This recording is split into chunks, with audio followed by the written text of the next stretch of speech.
Welcome to a new show called As the Earth Turns. I'm your host, Beth Meyer. We're going to be covering a wide variety of topics from rivers to sun to local farms and much more. The first episode is I talked to two local authors. The first one is Jean Duffy, who wrote The Soccer Grannies, and it regards to older women who are playing soccer in South Africa and how important it is to their overall health. It's a fantastic inspirational story about health and camaraderie. Second up is Karin Gertsch. She has been writing nonfiction, fiction, and now children's books. She's local from Essex. Stay tuned.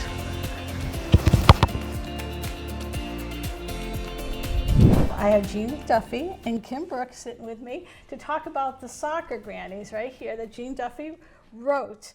And I just want to say congratulations. I think it was absolutely amazing and incredible.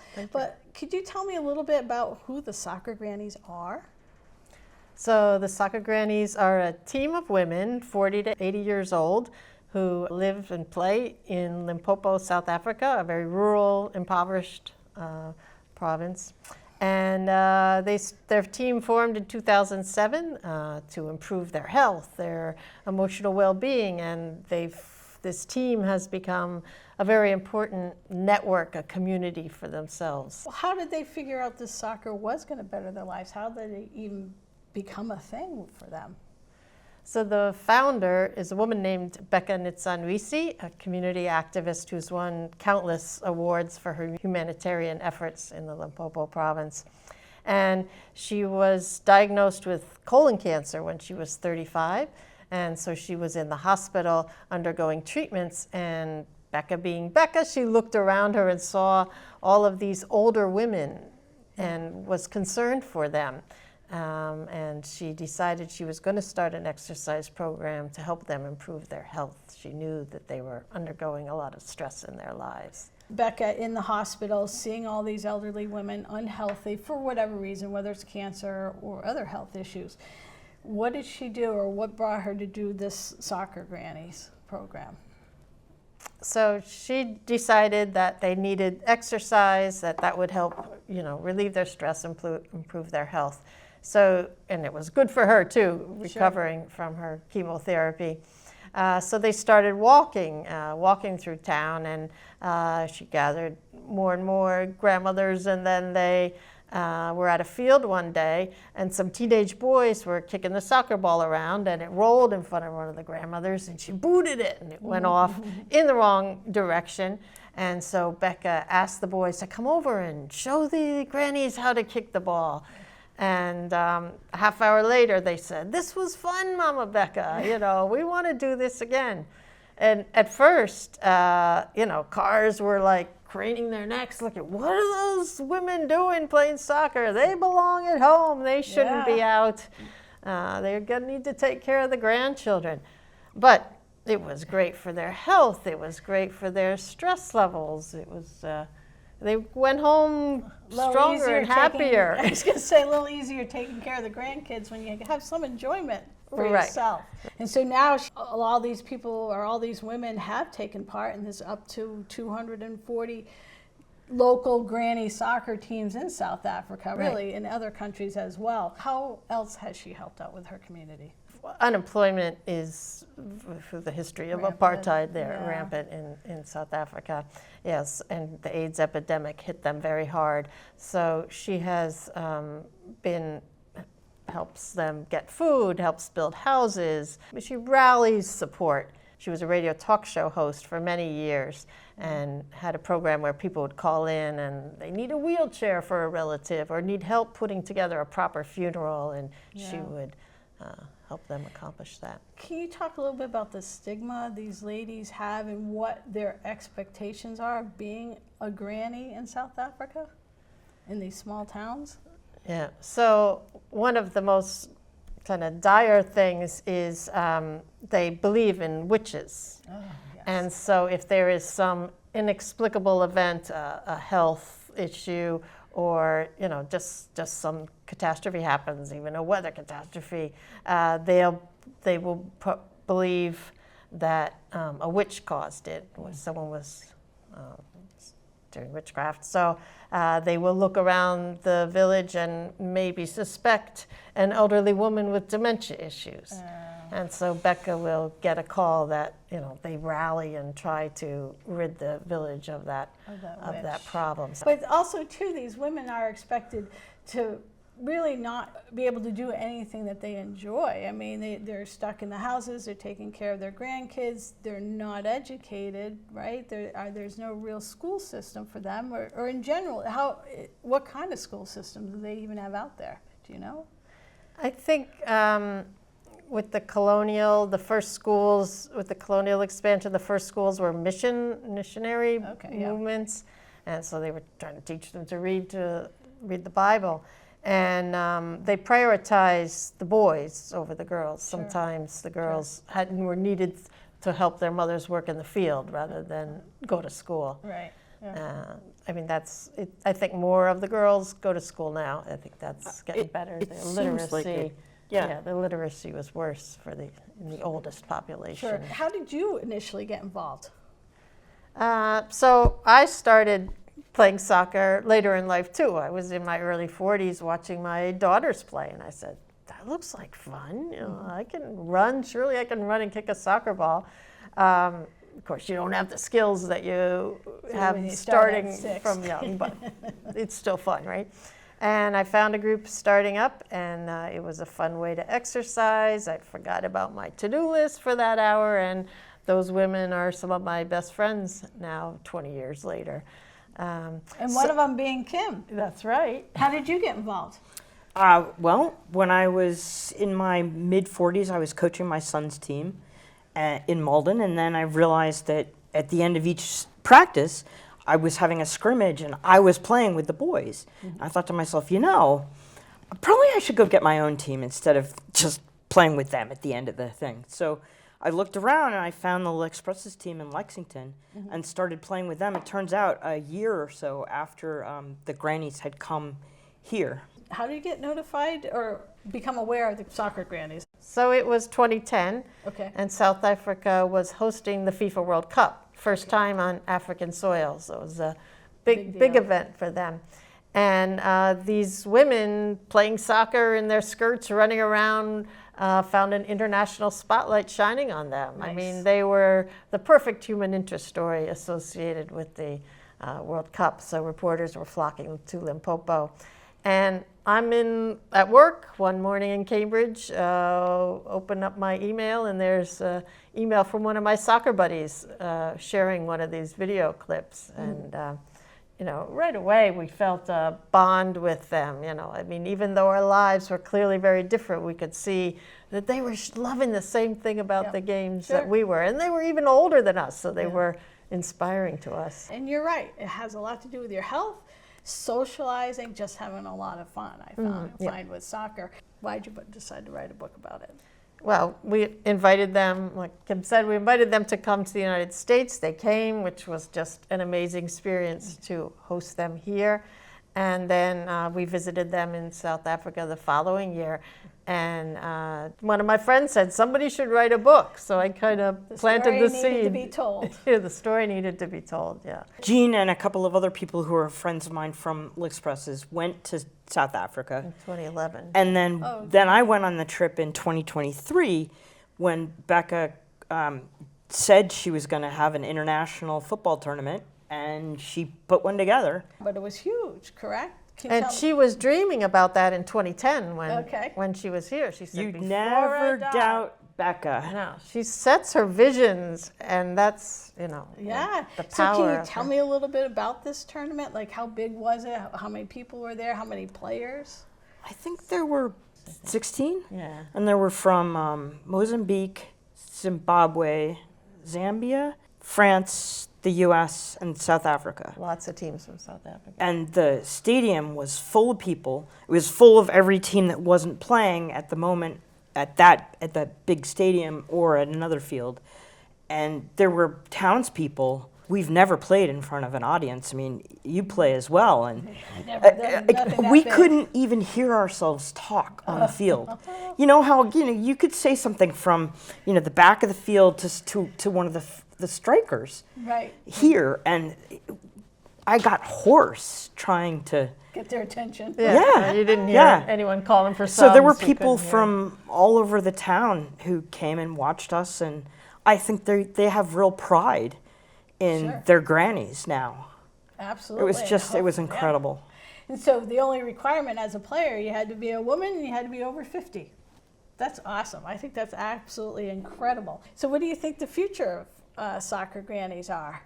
I have a prediction about, in terms of the Okay. tournament. Sure. In 2023, the competition level wasn't that high. The joy on the field Which is most important. was incredible. I mean, it was just, there were times when on defense, I was sort of coaching the other team, you know, no, you need to stand in front of me to not be offsides. And we would just keep backing up to keep them on sides.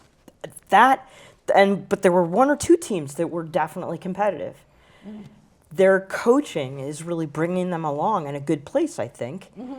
I think this next tournament, I think the Americans are going to have more trouble. And I think, Because who won the tournament in 2023? well, we got silver. Okay. We brought 3 teams, and one of Okay. the other American teams won the tournament. But I think the next tournament after 2025, I think a South African team is going to win. Kind of like women's soccer in general. I think Americans, we were winning all the time, and I think it's gotten very, very competitive. And they have some very good players. They just are learning the skills, and Yeah. and as the younger ones come up, Absolutely. Now in their 80s, women who had come to the U.S. in 2010, Sure. I mean, they still play regularly, but they were sitting in the stands now, and the younger 50s and 60-year-olds were playing. playing. So they have really opened the door to this next Wow. generation Oh, of yeah. women, which Yeah. is wonderful to see. We'll Yeah. hopefully continue and keep growing.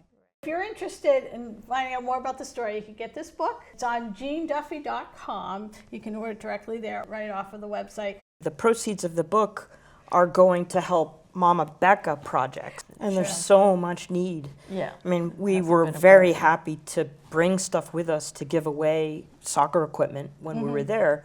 And most of us, I gave away my shin guards once the game was done. Other people were just, you know, taking things, soccer Sure. cleats and Yeah. all of the hats that we brought, because there's a lot of need. People were absolutely. asking us for help with food. Right, right. Yeah, it's hard. What if women want to get involved in soccer now that are 50 plus? Is that doable? How can they do that? There are several scrimmages that are just open for women to come to. There's one in Lexington. There's one in Bedford, Waltham. There's the Eastern Massachusetts Women's Soccer League, EMWSL, has a number of teams in a competitive 11-on-11 season. In Acton and in Danvers, actually, there are women's teams, and people play indoors. Right, So right. if you want to play in the winter too, right? Yep, You gotta- which, you gotta yep, join one of those I do teams. that, and I do the 11-on-11, and yeah, there's always room for more. In Malden, there's the recreation department sponsors on Sundays, there's an open scrimmage. Awesome. Oh, thank you for joining me. Happy to, thank you. Thank you for watching, and coming right back with author Karin Gertsch, who actually writes children's programming in the area. Stay tuned. Welcome back. I'm here with Karin Gertsch, an author of several books at this point, and you're from Essex. Correct. So tell me a little bit about yourself. Well, I came to the United States from Germany as a child with my grandmother to Ellis Island by ship. And I'll never forget that adventure of coming to America and seeing the Statue of Liberty for the first time. And I remember having to learn to speak English and not understanding a word, and how difficult that was. How old were you? At the time, I was 6.5. Okay. But I went back to Germany with my family for another 3.5 years when I was a little older. And then I've been back and forth many times because we had family there. And so after I graduated from college, I was trying to think what to do with myself. And I ended up working for nonprofit organizations. But in 1997, I was in Essex on the Causeway. Yep. and by Woodman's, and all these cars were lined up, and people had their windows down, and they were saying, "Where are we?" And I said, "You're on Cape Ann." "Where's Cape Ann?" They'd heard of Cape Cod, right? Sure. And so I thought, well, I wonder if anybody has ever written a book about Cape Ann as a guidebook. Nobody had, so I looked into it, and it was at a time where there was no information online that you could get into, and the newspapers didn't have the inserts yet for the season, and there wasn't much information. So I researched 5 cities and towns: Gloucester, Rockport, Essex, Ipswich, and Manchester. And it took me 1 year from start to finish to self-publish this book. Wow. And so I researched it, I wrote it, and then I published it. My best customer was Toad Hall Bookstore in Rockport, and they bought boxes of books at a time instead of a dozen or 10 or whatever, you know. So the book sold out. I had 5,000 copies printed, and being the publisher, we had 5,000 books in our house, and they were in every closet, hallway, room, and we kind of took the ones that were in the way most first and sold those. But it was an exciting project. I love doing that. Yeah. Well, yeah, so that's awesome. It wasn't a deterrent because you continued on to writing books. I did. Well, I went to work, and I worked with immigrants for about 10 years or so. And after that, when I retired in 2014, I decided that I wanted to write a book. And so I went into writing and working on that. My daughter was a great collector of children's books. And I could just sort of hear her saying to me, "Mom, write a book, write a children's book." And so the story is a true story. Nice. And it's about an Americana chicken named Flora, and she goes on an adventure because the library calls me and says, "Karin, we live on a Christmas tree farm in Essex, and we have hens," and the librarian knew that. And she said, "Could you bring a live chicken? We're doing the little red hen next week." So I found one with clean feet and that had reasonable looking feathers, and I took her to the library, and it's all about what happens when the hen gets there. And it has a surprise ending, but these two are very much available. So, and there's a pickup truck over at Russell Orchards next to the barn. It's this truck. So any little kids out there that want to go and see it and touch metal, it's there. Oh, that's awesome. And that one's been fun because my daughter-in-law, Diana, has a sister, Marie, who's very creative. And Marie made a one-off life-size crocheted hen for me. And she looks like Flora. And I said, "Marie, make a little pocket underneath her belly for her egg." And so we got a wooden egg. She carries her wooden egg with her. And I do the program for 3 to 5-year-olds, a lot of preschools. So that keeps me busy in the mornings. I did say I was retired, right? Well, what does that mean, right? And so last year, in June, 5 Wishes came out. So it's a story, it's a novel. And so one morning, I came down for breakfast and I said, "You know, I had this dream about this elderly couple. She, the wife, wants to travel and do things and feels like she's left out on some things and missed out in life. And he is very content, small town. He was born there, raised there. He doesn't need to go anywhere. He's happy. He's actually very happy. And so it's this conflict. And they each have a secret they keep from each other. So, but there is this undercurrent of these wishes that she's had, and one in particular which has never changed. So it's a quest. There's a quest for finding a person, and there's a quest for well, the truth coming out, and some traveling. There's some traveling to the southwest. There's some traveling to Wales and Scotland near the end of the book. The book ends really in Scotland. And so I had to do some research on Wales and Scotland, which I found fascinating, and learned in the meantime that some of my background is Scottish. Okay. So the McGuinness Castle is the search too, to find the castle. He has a painting hanging in his shop where he works. It's an illustration. He can't afford the real painting. So it hangs there for years, and his dream is always to go and see this castle. Okay. Did this family have anything to do with your family, or is it, how did you come up with that idea? Well, we all know people who are very content and think that New England is the hub of the universe, right? Yes, absolutely. Boston, the hub of the universe. And it's not until you start traveling and finding out that there are so many wonderful places a person could live outside of New England. Yeah. And it enriches your outlook, and it opens and expands your mind to be more acceptable to so many things in life. Yes. And also maybe to let a lot of things roll off that you might say, you know, you think it's so important, and then you realize maybe some of those things aren't so important after all. Sure. You know? Yeah. For example, my daughter Elizabeth came home in 2010, no, 2015, and she passed away from a very bad case of cancer. Oh, sorry to hear And thank you. She was an editor for a publication in Cambridge for a number of years, and she really was the one who was the first person to look at Five Wishes and sort of steer me toward the main character, the wife, and Matilda, Tilly in the story. And so that's what I did. I dropped a lot of side things and focused on her. And yeah. Okay. Well, I mean, wide variety as an author. I mean, from children's to fiction to nonfiction. That's excellent.